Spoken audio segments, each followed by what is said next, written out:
स्वागत है आपका यस न्यूज़ कर्नाटक एक्सप्रेस में। मैं आपके साथ सुफियान। आइए आज की खबर पर नजर डालते हैं। आज वार्ड नंबर 28 में ऑल इंडिया मजलिस इत्तेहादुल मुस्लिमीन जयपुर के जानिब से एक हमारे देश के कम अकल प्रधानमंत्री जो नरेंद्र मोदी मुसलमानों के खिलाफ हमेशा आग उगलने वाला काम करते हैं, जैसा कि बाबरी मस्जिद की शहादत से लेकर एक मुसलमानों की जो अल्लाह के नाम पे वक्फ की जाने वाली जायदाद को लेकर मुकर्रर तय करके मुसलमानों पर एक बहुत बड़ा नुकसान करने वाली पार्टी बीजेपी रही है। और साथ में इनके हाथ को हाथ मिलाकर चलने वाली पार्टी कांग्रेस भी इस बिल के मुखालिफत में कभी आवाज नहीं उठाई। अगर कोई पार्टी आवाज उठाती है मुसलमानों के बिल को लेकर, चाहे वो एनआरसी का हो, CAA का हो, वक्फ अमेंडमेंट बिल का हो, इन सारे काले कानून के मुखालिफत में अगर कोई आवाज उठाते हैं तो वो हमारे जनाब मेरे सदर जनाब बैरिस्टर असदुद्दीन ओवैसी साहब, वो अकेले वाहिद शख्स है जो सदन में भी इस बिल की मुखालिफत की है।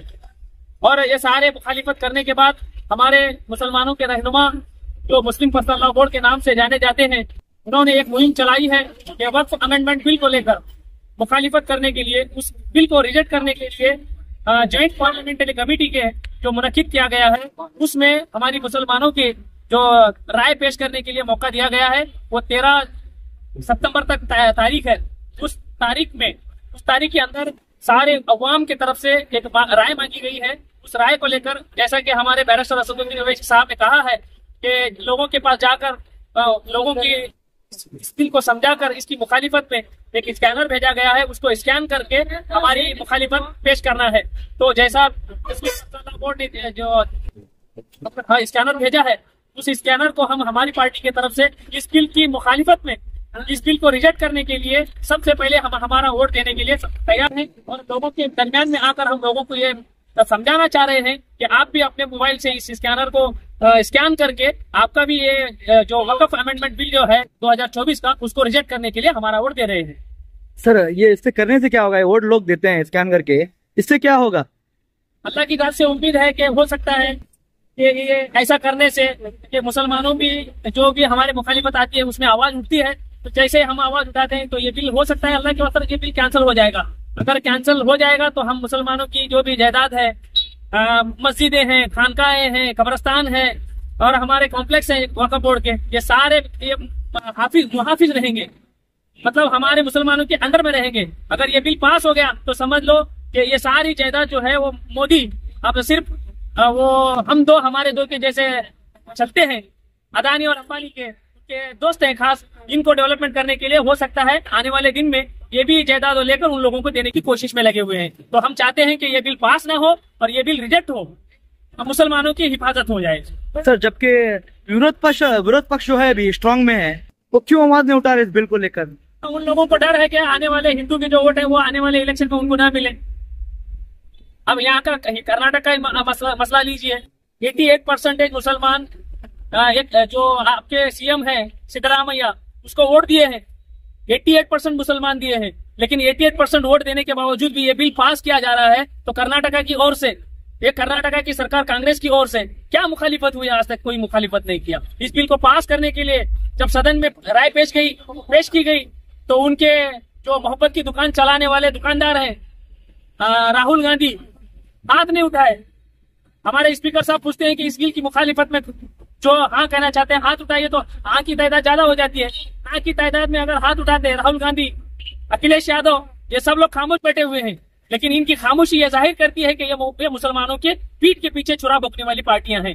मैं चाहता हूं कि जो सीना तान कर मुसलमानों की आवाज बनकर आ रही है, आने वाले दिनों में हम चाहते हैं, अब महाराष्ट्र का इलेक्शन आ रहा है, हम महाराष्ट्र की इलेक्शन में अगर हमारी पार्टी मुत्तहिद होकर ताकत बनकर काम करेगी तो इंशाल्लाह हर मुसलमानों के मुद्दे पर सबसे ज्यादा आवाज उठाने वाली पार्टी मुसलमान कायम रहेगी। सर, ये वक्फ की जो आस्ती है हिंदुस्तान में कितने एकड़ है सर? कहा जाता है कि 8,00,000 एकड़ जमीन वक्फ की है। जो हमारे बुजुर्गों ने हमारी जायदाद को, हमारे मुस्लिम इदारे बने, मुसलमानों के बच्चों के लिए तालीम याफ्ता के तालीमी इदारे बने और मुसलमानों के फलाह बहबूदी के काम आ जाए, ये सोचकर अल्लाह के नाम पे वक्फ की गई जमीन है, ना कि यह सरकार की जमीन है। ये हमारी जमीन है। हमारी जमीन हमारे पुरखों ने सरकार के नाम से यानी कि वक्फ के नाम किया था, और वक्फ वाले और ये अब तक जो है आजादी से लेकर अब तक ये मुसलमानों ने उसका संभाला है उसको, और मुसलमानों ने उसका इस्तेमाल करके बहुत से ऐसे काम में अंजाम दे रहे हैं। लेकिन ये काले कानून, काली पार्टी, ये काला कानून लाकर मुसलमानों की फलाह बहबूदी को नुकसान पहुंचाना चाहते हैं।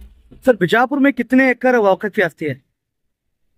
वैसे तो हर बीजापुरी पूरा वक़्त में आ जाता है, लेकिन हमारी ये कम अकली है कि हम इसकी हिफाजत में नहीं उतरे हैं। आप देखते हैं जहां भी देखिए, आप मिसाल के तौर पर मैं आपको बताऊं, सर्वे नंबर 811 77 एकड़ जमीन हमारी मुसलमानों की जो पुरखों ने वक्फ किया था, आज यहाँ का एक एमएलए जो है वो अपनी बाप की आस्ती समझकर उसको गवर्नमेंट के अंडर में किया है। इसके खिलाफ में हम आवाज नहीं उठाएंगे तो समझ लो ये मिसाल हमारे सामने है। आज हम आवाज नहीं उठाए इसके वक्फ के खिलाफ में, तो हमारी ये मिसाल बीजापुरी में ही शामिल है कि 77 एकड़ हम खो चुके हैं। अगर ये बिल पास हो गया तो समझ लो 8,00,000 एकड़ जो जमीन मुसलमानों की है वो हमसे चली जाएगी, हम सबसे बड़े नुकसान में रहेंगे। सर, हम देश की बात नहीं लेंगे, आज बीजापुर की ही बात लेंगे। मैं वक्फ की तरफ से कितने आज गरीबों के लिए हॉस्पिटल बनाए गए हैं, कितने स्कूल बनाए गए अभी तक का, क्या आपको पता है? उसके बारे में कुछ चलाना बाकी है। इंशाल्लाह इस ताल्लुक से हम हमारे सदर साहब से भी बात करेंगे। हमें भी मालूम नहीं था कि बीजापुर में वक्फ की प्रॉपर्टी कितनी है।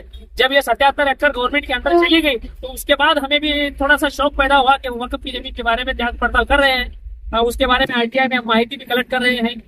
वक्फ के ऑफिसर से हम उनसे राय मशवरा भी कर रहे हैं कि बीजापुर में कितनी हमारी प्रॉपर्टी वक्फ की है और कितने लोगों ने इसको कब्जा किया है और क्या क्या इसके वक्फ की जायदाद किसके अंडर में चल रही है, या तो कमेटी के अंदर में है या मुतवल्ली है या वक्फ के अंडर में चल रही है। इसकी पूरी जांच पड़ताल हम लोग कर रहे हैं। इंशाल्लाह आने वाले दिनों में अगर उसकी रिपोर्ट हम सबके सामने आई तो हो सकता है आने वाले दिनों में हम वक्फ की जायदाद को लेकर वक्फ की जो प्रॉपर्टीज है उसकी हिफाजत भी करेंगे, और इंशाअल्लाह बीजापुर में एक ऐसी टीम तैयार करके तालीम पर ज्यादा तवज्जो देकर आने वाले दिनों में हमारे ही मुस्लिम बच्चों को उस जो जमीन है उस जमीन में एक अच्छा स्कूल तैयार करेंगे। जो अंग्रेजी, अब हमारा जो मुद्दा सबसे ज्यादा है वो तालीमी याफ्ता में हम बहुत पीछे हैं, तो आने वाले दिनों में हमारी वक्फ की जायदाद को हम इस्तेमाल करके आने वाले दिनों में इंशाल्लाह तालीम पर ज्यादा तवज्जो देकर एक स्कूल बनाने की कोशिश करें। अभी जो आपकी मुहिम चली है ये कब तक चलेगी? ये हमको 13 तारीख तक लास्ट है वक्त दिया गया है। तो हो सकता है अगर वो 13 तारीख से भी ज्यादा वक्त मिला तो इंशाल्लाह हम हर रोज जब तक इसका आखिरी तारीख होगी तब तक हम इस पर काम करेंगे। आप यही वार्ड में करेंगे कि दूसरे वार्ड में आपका टेंट होगा? वार्ड नंबर 25 में भी हुआ, जो शिमला होटल है उसके सामने भी हम रोड पर खड़े होकर सब लोगों को, जितने भी लोग अगर किए हैं, जितने लोग स्कैन किए हैं उन लोगों का शुक्र अदा कर रहे हैं। जो लोग स्कैन नहीं किए उनका मोबाइल हम लोग मंग लेके हमारे हाथ में लेके उसको, अगर बहुत से लोग हमारे ऐसे हैं तो उन लोगों को स्कैन करना नहीं आ रहा है। बहुत से ऐसे हमारे बुजुर्ग हैं, स्मार्टफोन है पर उसका इस्तेमाल, गूगल का इस्तेमाल उनको नहीं आ रहा है, तो उन लोगों को उनका मोबाइल हमारे जो कैडर्स हैं, हमारे जो जमात पार्टी के जो टीम के नौजवान साथी हैं, उनका मोबाइल लेके वो खुद अपनी हाथ से स्कैन करके वो अपनी राय पेश कर रहे हैं। अभी तक आपने कितने वोट किए हैं? हो सकता है कल हम जब वार्ड नंबर 25 में किए थे तो लगभग 400 से 450 तक हम कल 2-3 घंटों में हम करे हैं। आज भी यहाँ पर वार्ड नंबर 28 में कर रहे हैं, तो सुबह 9 बजे से लेकर अब तक हुए तो अल्हम्दुलिल्लाह 200 से ज्यादा अगर हुए हो तो। आपका कोई टारगेट होगा तो इतना रीच होना है बोले कुछ? अब टारगेट तो देखिए भाई, हम लोगों को 23 करोड़ टारगेट हमारा है। इस देश में रहने बसने वाले मुसलमान 23 करोड़ मुसलमान हैं। 23 करोड़ मुसलमानों में लगभग हो सकता है कि उसके आधी जो तादाद देखी जाए तो आधी तादाद वाले तो मुस्लिम मोबाइल इस्तेमाल करते ही हैं। हाँ, हमारे लिए शर्म की बात है कि 23 करोड़ आबादी वाले हिंदुस्तान में हम लोग अब तक सिर्फ 50,000 हमारे ऑब्जेक्शन गए।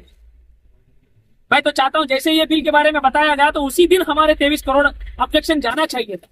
और हम शुक्रगुजार हैं जो मुस्लिम पर्सनल लॉ बोर्ड है हमारा, तो उन्होंने हमारे लिए बहुत बड़ा काम किया है कि हमारे जिम्मेदारों को यह अवेयरनेस दिलाया है कि वो इस तरीके से इसके मुखालिफत करने के लिए वो राय दी गई है, तो वैसे काम कर रहे हैं। तो हमारा टारगेट है कि बीजापुर में जैसे कि कहा जाता है कि 1 लाख से ज्यादा मुस्लिम आबादी वाला ये इलाका है, तो हम चाहते हैं कि 50% हमारी तरफ से 50% तक रीच हो जाए। अगर वो अल्लाह चाहे तो वो 100% भी हो। आज बीजापुर शहर में ऑल इंडिया मजलिस बीजापुर पर्सनल लॉ बोर्ड की तरफ से हमें ऑर्डर इश्यू किया गया है, जिसमें एक स्कैनर भी दिया गया है। इसमें अवेयरनेस के लिए हम लोग यहाँ पर जमा में हैं कि काफी हमारे नौजवान जो है सबके पास स्मार्टफोन है, मोबाइल है, सब है, लेकिन ये लोग जो है इंस्टाग्राम, फेसबुक इस पर बिजी है, व्हाट्सएप पर बिजी है, लेकिन इनको ये बेदारी नहीं है कि आज हमारी कौम की हालत किस तरफ निकल रही है, किस अंधेरे में जा रही है, ये बिल्कुल नावाकिफ है। और सबसे मेरी यही दुआ है कि अल्लाह उनको तौफीक दे। ये हम लोग यहाँ पर जो कोशिश कर रहे हैं वो हमारी तरफ से कर रहे हैं। ये हमारे घर का मामला नहीं है, ये हमारे मजहब का मामला है। और जो भी औकाफ के जमीनात हैं ये हमारे घर बनाने के तामीर करने के लिए नहीं है, ये सिर्फ और सिर्फ हमारे मदारिस, हमारे जो कब्रिस्तान है, जो मुस्लिम जो है जितनी भी इदारे हैं जहाँ पर फ्री पढ़ाया जाता है उसके लिए है, न कि किसी पर्सनल इंसान के लिए नहीं है। और यहाँ से कितने भी लोग सब जो लोग जा रहे हैं उनसे स्कैन करने के बाद यही बोल के भेज रहे हैं कि घर में जितने भी उनके अफराद हैं वो अलग अलग से अपने अपने खुद के अकाउंट से अपना जो है अपना रोल अदा करें। और इस जो है अमेंडमेंट जो बिल पास होने वाला है, अगर अल्लाह ने चाहा तो इस बोर्ड को हम रोक सकते हैं, क्योंकि इतनी बड़ी ताकत तो है नहीं के सामने के लाज है। क्योंकि जंग बदर में जो है सिर्फ 72 थे, वहां पर हमने जीत हासिल की। यहाँ पर तो कोई उतनी बड़ी मसला तो है नहीं है, सब बीजापुर और ऐसे नहीं कि मुस्लिम जो काफी हिंदू भी हैं जो इस बिल के खिलाफ, क्योंकि हिंदू भाई लोग जितने भी हैं हमारे साथ उठना बैठना है हिंदू भाई लोग के साथ। वो खुद लोग कल मेरे साथ में ये बात पर मुद्दा उठा तो वो लोग खुद इसके खिलाफ। ऐसा नहीं कि हर मुसलमान का मुद्दा नहीं है, हिंदू भी नहीं चाहता, क्योंकि हम लोग बीजापुर में एक दूसरे एक साथ में रहते हैं। क्योंकि उनका गणपति हो या वो हमारा रमजान हो, हम दोनों साथ में मिलाते हैं। ये मुल्क और देश को बांटने वाला काम ये जो पार्टी कर रही है बीजेपी और जो भी है, मैं नहीं चाहता है क्योंकि मुल्क को मत बांटो, क्योंकि ये जो है हम सब मिल के रहने वाले, एक माँ के बच्चे हैं, इन बच्चों को यतीम मत करें। आपका नाम बोलो। स्कैन करें वो। मेरा नाम Syed Sameer Peerzade, city president AIMM Bijapur. अस्सलाम वालेकुम रहमतुल्लाहि बरकातुहू। आज शहर बीजापुर में जो वक़्फ़ का जो पार्लियामेंट में बिल पास करने का जो चले, इसके खिलाफ में जो है ये वक़्फ़ का बिल पास नहीं होना, इस सिलसिले में जो है मजलिस इत्तेहादुल मुस्लिमीन के तमाम जिम्मेदार, मेरे पार्टी के डिस्ट्रिक्ट प्रेसिडेंट जनाब अल्लाह बख्श बीजापुर साहब और मेरे पार्टी के बीजापुर सिटी प्रेसिडेंट सैयद समीर पीरजादे साहब और तमाम मेरे पार्टी के जिम्मेदार और तमाम मेरे पार्टी के सोशल वर्कर जो है शहर बीजापुर के सरजमीन को जो है आज सर को हर डोर टू डोर जाकर और हर किसान के साथ मुलाकात करके जो है इस बिल को खारिज करने को लेकर हम पार्लियामेंट के तक एक बिल को बीजापुर में ही नहीं बीजापुर डिस्ट्रिक्ट में भी काम शुरू होगा और मजलिस इत्तेहादुल मुस्लिमीन का काम बीजापुर में ही नहीं पूरे कर्नाटका में इंशाल्लाह बहुत बेहतर काम शुरू होने के बाद आपके माध्यम से बात करना चाहते हैं। और ये बिल जल्द से जल्द खारिज होना यही हमारी मांग है।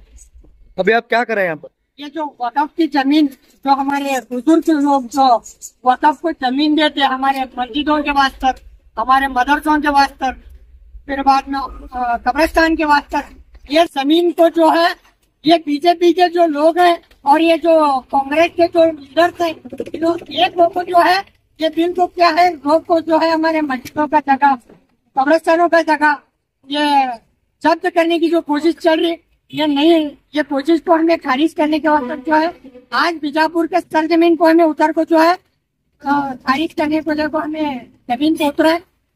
इनको मैं कहना चाह रहा हूँ इंशाअल्लाह ताला बीजापुर में नहीं पूरे हिंदुस्तान में हमें कोशिश करेंगे ये बिल को खारिज करने की। हम बीजापुर में हिंदुस्तान में 2 गज जमीन, हिंदुस्तान में ये जमीन ही नहीं हमारी वक़्फ़ की होंगे, हमें 2 गज जमीन भी हमें क्या है हमें छोड़ने के वास्ते तैयार नहीं है। चाहे तो मेरे सदर जनाब बैरिस्टर असदुद्दीन ओवैसी साहब चाहे तो पार्लियामेंट में बिल को पार सकते थे, सदर साहब ने ये हमें आदेश दिया है डोर टू डोर जाकर लोगों से मुलाकात करके एक ईमेल के जरिए जो है हमें संविधान के दायरे में लेकर मजलिस इत्तेहादुल मुस्लिमीन के जानिब से आवाज उठाकर मेरे सदर जनाब अल्लाह बख्श बीजापुर साहब और मेरे सिटी के सदर सैयद समीर पिरजादे साहब और तमाम मेरे मजलिस के जिम्मेदार आज शहर बीजापुर में रोड के ऊपर उतर के जो है इस बिल को खारिज करने के लिए हम इस रोड पे उतरे हैं। इंशाल्लाह उम्मीद है इस बिल को खारिज किया जाए।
ಯಾವುದೇ ಹೊಸ ಸುದ್ದಿಯನ್ನ ನೋಡಲು ನಮ್ಮ ಎಸ್ ನ್ಯೂಸ್ ಕರ್ನಾಟಕ ಎಕ್ಸ್‌ಪ್ರೆಸ್ ನ ನೋಡ್ತಾ ಇರಿ, ಹಾಗೆ ನಮ್ಮ ಚಾನೆಲ್ ನ ಸಬ್ಸ್ಕ್ರೈಬ್ ಮಾಡಿ, ಬಾಜು ಇರುವ ಬೆಲ್ ಐಕಾನ್ ಅನ್ನ ಕ್ಲಿಕ್ ಮಾಡಿ, ಹಾಗೆ ನಮ್ಮ ಚಾನೆಲ್ ನ ಲೈಕ್ ಮಾಡಿ, ಶೇರ್ ಮಾಡಿ. ನಮ್ಮ ನಡೆ ಸತ್ಯದ ಕಡೆ.